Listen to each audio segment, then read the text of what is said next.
Hemos aludido con frecuencia a la calidad de los testimonios de esas personas que han visto ovnis. Esta calidad varía desde una persona cuya profesión es totalmente ajena a los temas aeronáuticos a aquellas otras personas cuyo nivel técnico o cuya familiaridad con los temas del espacio, con los temas del aire, hacen que su testimonio tenga un peso mucho más importante. De existir unos testigos ideales, serían, por supuesto, los pilotos y los controladores aéreos también. Y en esta rápida ojeada que hemos echado por España en torno a los testigos que han visto ovnis, no faltan los relatos de los pilotos ni de los controladores aéreos, porque los ovnis no son un fantasma, son una realidad. Es cierto que es un tema controvertido, que es confuso, que a veces está rodeado de picaresca, pero en muchos casos es algo evidente, totalmente indiscutible. Como muestra de esto, vamos a asistir a una charla, a una conversación con los controladores aéreos de Sevilla. Y vamos a comenzar con un caso muy interesante, un caso mixto en el que intervinieron pilotos de 3 nacionalidades distintas, un caso en el que el ovni fue seguido desde tierra, desde el aire y también desde el mar, puesto que fue visto desde un barco. Me acuerdo perfectamente que era un sábado por la noche, a las 3:10 de la mañana, estábamos en plan tranquilo, no había ningún tráfico. Madrid Control hacía una media hora que nos había dado 2 estimadas de 2 aviones que iban a entrar en el field nuestro, en el centro, en la zona de control nuestro, iba a entrar a una hora determinada. Entonces, a las 3:10 de la mañana, era una noche, lo quiero aclarar, ¿no? Una noche despejada, no había luna, el cielo y la visibilidad era ilimitada, y entonces nos llamó un avión de la compañía brasileña Varig, era el 753, que había despegado de Madrid con destino a Galeão, al aeropuerto de Río de Janeiro. Entonces nos llamó a Control Sevilla y venía a nivel 290, que son 29.000 pies, nos pidió autorización para ascender a 31.000 pies, no había tráfico ninguno, lo autorizamos a ascender, y cuando había alcanzado los 31.000 pies, el nivel de crucero, nos preguntó si teníamos algún tráfico notificado en dirección contraria. Le dijimos que ninguno, mi compañero y yo. Bueno, no tiene usted ningún tráfico y el único tráfico que hay es usted y el Aviaco DC-9, el Aviaco 225, que venía 5 minutos detrás de él en la misma dirección, unas 25 millas detrás, y además bastante más bajo, a 25.000 pies. Entonces, cuando le informamos que no tenía tráfico ninguno, dijo: pues se está acercando en rumbo de colisión hacia nosotros. Entonces mi compañero, un señor que lleva 20 años en la profesión y un gran controlador, pues le dijo que no había ningún avión identificado ni notificado. Yo, mientras tanto, avisé al controlador, al mando de la defensa, para ver si ellos en sus pantallas, porque el control de Sevilla no tiene pantallas, es un control convencional, y a ver si en sus pantallas identificaba algo. Inmediatamente me notificaron por la línea caliente que no veían nada en la pantalla. ¿Qué es la línea caliente? La línea caliente es una línea telefónica, varias líneas telefónicas que tiene cada centro con los controles adyacentes más próximos y con las torres de control que controla ese centro. Por ejemplo, tenemos línea caliente con Málaga, con todos los aeropuertos del sur de España, porque el control de todos los aeropuertos y bases militares del sur de España depende del control de vuelo de Sevilla. Y tiene que haber línea caliente para las autorizaciones de vuelo.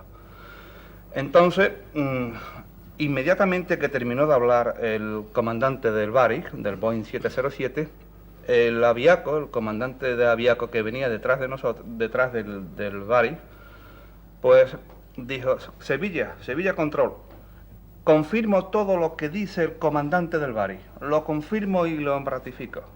Además, no es un avión, es un objeto volador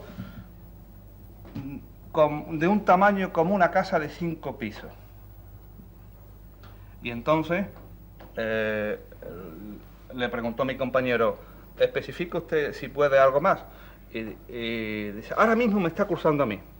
O sea, casi al mismo tiempo que cruzó al Bari, que estaba 25 millas delante, al mismo tiempo cruzó al DC-9 de Aviaco. Entonces le preguntamos, bueno, ¿y qué dirección? Dice, dirección norte. Inmediatamente llamé yo por la línea caliente al control de Madrid para ver si el control de Madrid tenía notificación en sus pantallas, porque Madrid tiene pantalla de radar, si tenía identificado este objeto volador. Me dijo que no. Y me dijo que en menos de un minuto estaba en Cáceres. Y había incluso orbitado sobre una ayuda a la navegación que se llama BOR, que hay en Cáceres.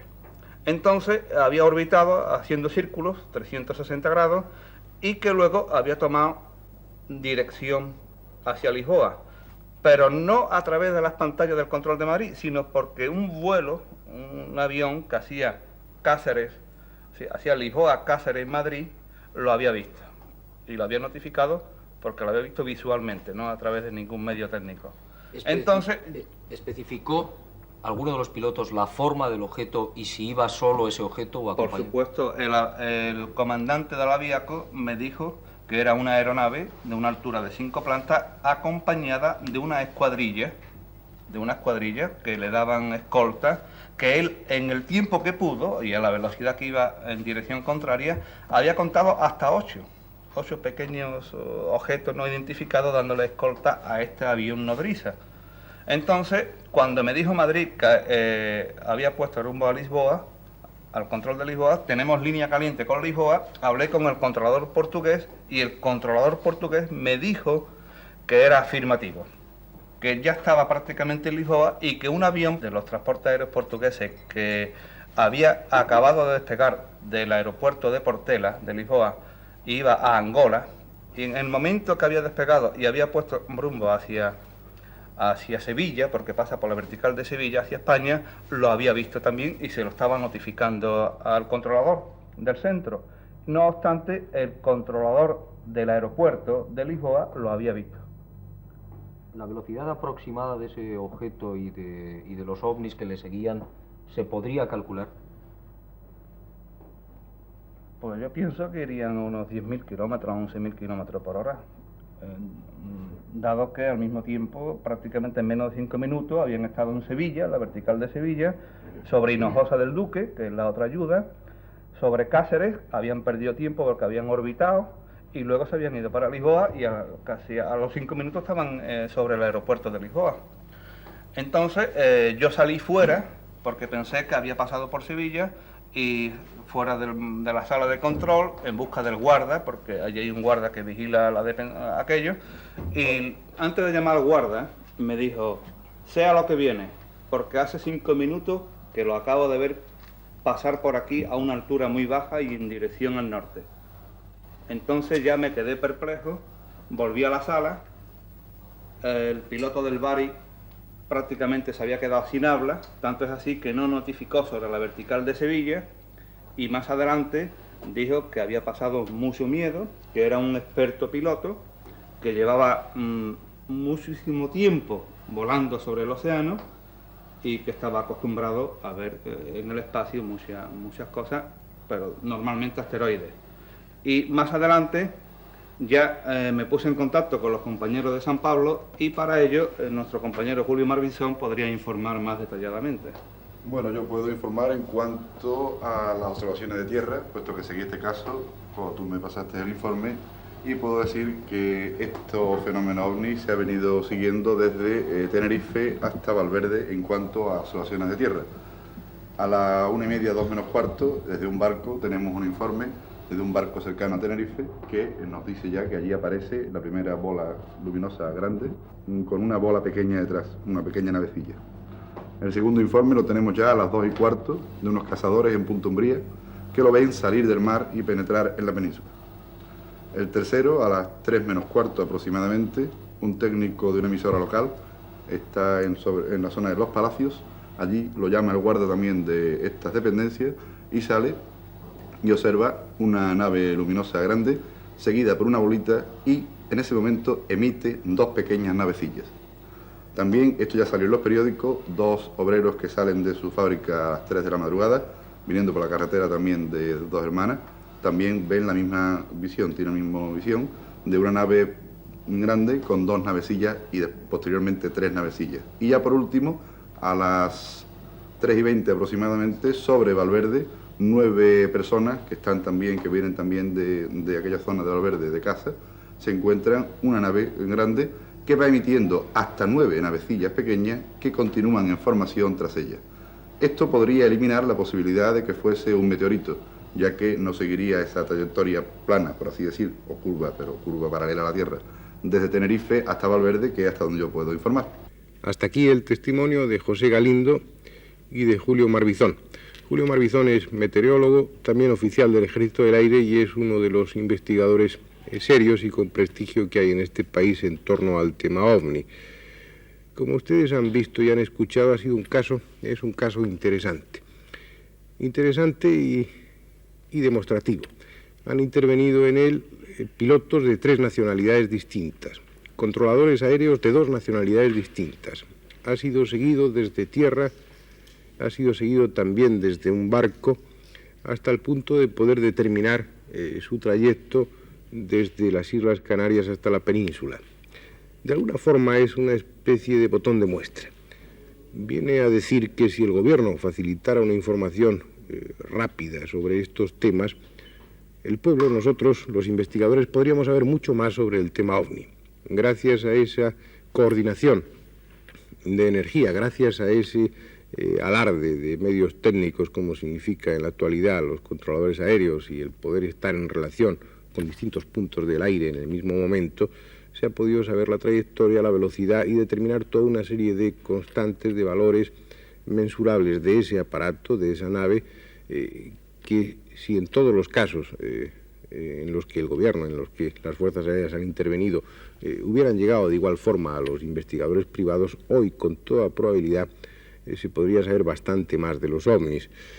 Pero además este caso va a quedar aún más completo. Tenemos la oportunidad de ofrecerles a ustedes el testimonio de alguien que lo vio desde tierra. Un experto, un técnico de televisión que tuvo la oportunidad de verlo también. Me encontraba el 19 de septiembre del 76 de servicio en la emisora, Centro Emisor del Sur. Serían las 3 menos 10 de la mañana. Y como es lógico, como la emisión es ininterrumpida, estábamos sentados en la mesa de control de dicha emisora. Entonces vimos que apareció el guarda jurado de vigilancia de servicio de ese día, entró en la casa corriendo y diciendo que veía en el campo de antena que se aproximaba un objeto muy extraño. Nos alarmamos un poco.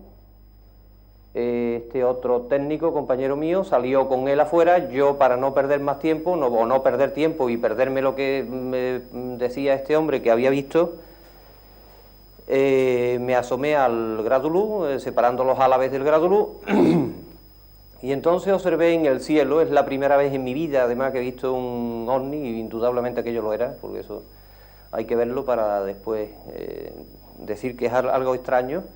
Entonces era una esfera de aproximadamente unos 40 centímetros de diámetro aparente, y iba echando por detrás, hablando en términos más o menos vulgares para que sea más demostrativa la cosa, iba echando verdaderamente candela, vamos, no echaba fuego o una estela, no, iba echando verdaderamente chispas. Era una cosa extrañísima, muy rojo, y además lo que más me sobrecogió fue que en la parte de atrás había unas 4 o 5 esferas, ya eso no me acuerdo muy bien si eran 4 o 5 esferas más pequeñitas,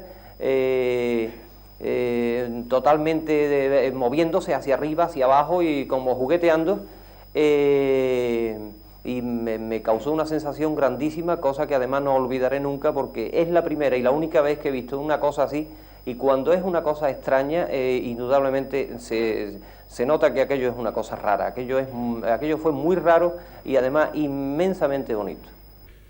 Quisiera insistir en este relato, tal vez no haya quedado claro para ustedes o para algunos de ustedes, que se habla de 40 centímetros de diámetro aparente.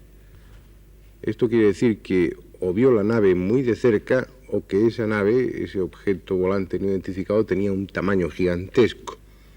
En cualquier caso, lo que queda claro a través de este y de otros relatos es que los ovnis existen, que los ovnis son vistos por pilotos, que son vistos por controladores aéreos y que son vistos también y seguidos a través de las pantallas de radar. José Morales Moreno es otro de los controladores que nos acompaña y que también ha tenido unas experiencias ovni precisamente en Sevilla. ¿Puedes contarnos qué es lo que...? Sí, en Sevilla concretamente fue otro parecido de estos vuelos nocturnos ya de la madrugada, de los que se dirigen a Sudamérica, muy parecido a todo esto que estamos comentando. Un avión pidió informe de si teníamos algún tráfico notificado para él y se le informó que no, el único existente en el momento era él. Pues él siguió insistiendo en que tenía un tráfico que se le acercaba, si no en rumbo de colisión real, pero diferente altura, y que le cruzó de derecha a izquierda y en dirección a sus 10 de su posición. Al no tener ningún tráfico notificado, pues ya coordinamos con el sistema de defensa y ellos sí le localizaron a la altura de Córdoba en sus pantallas. También otro caso así, pero ya en Madrid, la primavera del 74 así, otro caso también similar, pero en este no hubo ningún avión que lo notificase, fue observación directa sobre la pantalla de un avión que iba aproximadamente rumbo 050, desde Cáceres a Zaragoza aproximadamente. Yo en aquellos momentos no era muy experto en radar y avisé al compañero de aproximación, más experto, y dijo que sí, que era un blanco. En principio creí que era un eco falso, pero no, y se confirmó que era un blanco que siguió una trayectoria recta y muy rápida, 3 o 4 veces la velocidad normal, superior a la velocidad normal de los aviones de línea. Por ejemplo, ¿qué velocidad? Pues 2.700 a 3.500 kilómetros por hora, estimados. También en la pantalla de aproximación, que era un sistema de radar diferente, el mío era radar de ruta y el del compañero de aproximación, también se apreció en la pantalla de aproximación. Asimismo, en la pantalla de vigilancia del GCA de Torrejón y también el de Zaragoza, la pantalla de aproximación de Zaragoza, que él aún tanto es así que el controlador de Zaragoza creía que era una arribada que le iba a él. Y en un periodo de unos 10 segundos desapareció de la pantalla entre barrido y barrido. ¿Esa velocidad la puede conseguir algún avión comercial o algún avión militar? No, creo que no, más de 5.000 kilómetros por hora. Y para abandonar la pantalla, que fueron unas 50 millas, abandonarla en 10 segundos, no creo que haya avión conocido que lo pueda hacer. Francisco Morales Zubeldia, pues tiene también una experiencia ovni en control. ¿Nos la puedes contar? ¿Qué es lo que ocurrió? Sí, concretamente tengo 2 experiencias ovni en control. Naturalmente, en el caso concreto del control de Sevilla, pues son experiencias que vivimos a través de las comunicaciones que nos hacen los pilotos, porque desafortunadamente sistema de radar no tenemos. Entonces, en uno de los casos concretos, un vuelo de Aviaco, un Carabel, que hacía la línea de Sevilla a Málaga, por la noche, sobre las 4 de la madrugada, notificó tener un tráfico en dirección opuesta en rumbo de colisión, en perfecto rumbo de colisión. En ese momento no había ningún tráfico volando en nuestro espacio aéreo, excepto él, y acto seguido notificó que ya no era peligro para él, puesto que el tráfico que le podría colisionar había virado a la derecha y se había perdido inmediatamente de su campo de visión. Nosotros no teníamos ningún tráfico notificado que pudiera afectarle. Otro caso concreto fue de un avión de la línea oficial marroquí que procedía, era un sobrevuelo sobre el espacio aéreo español y entonces hacía de Alucemas a Málaga a una altitud de 29.000 pies y notificó tener a la vista un objeto de color naranja en forma de lenteja que estaba suspendido en el espacio. Entonces pidió permiso para dar una vuelta alrededor de él. ¿En qué parte del espacio? ¿Ya sobre la península o...? No, digamos, posiblemente dentro de las aguas territoriales españolas, pero no sobre terreno, sino sobre agua. Entonces se le autorizó a dar la vuelta alrededor de este objeto, lo describió como la forma que antes dije, de lenteja, de unos 40 metros de radio, y seguía suspendido allá. El avión después siguió su vuelo normal.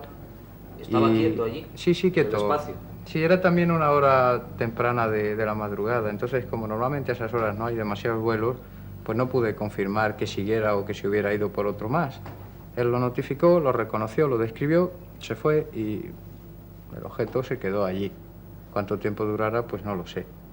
Y concretamente en el campo ya de experiencias propias, pues hará como unos 10 años, estando de noche en el campo, en una excursión, durmiendo, pues me despertó un compañero que iba conmigo y entonces estuvimos viendo una especie de cosita, se veía muy lejana, en forma de esfera, de color blanquecino, que yo en principio pensé que pudiera ser algún meteorito, pero seguía una trayectoria uniforme, a una velocidad uniforme, y barrió los 180 grados de horizonte en aproximadamente unos 8 o 10 segundos. Pensé que quizá fuera algún objeto raro, porque obviamente no podía ser un avión con la velocidad que andaba desarrollando. Por último, Francisco Fernández Andrade, también controlador, nos va a contar una experiencia personal también, creo, aunque no en el terreno del control. Sí, no tiene nada que ver con los aviones, sino con los barcos.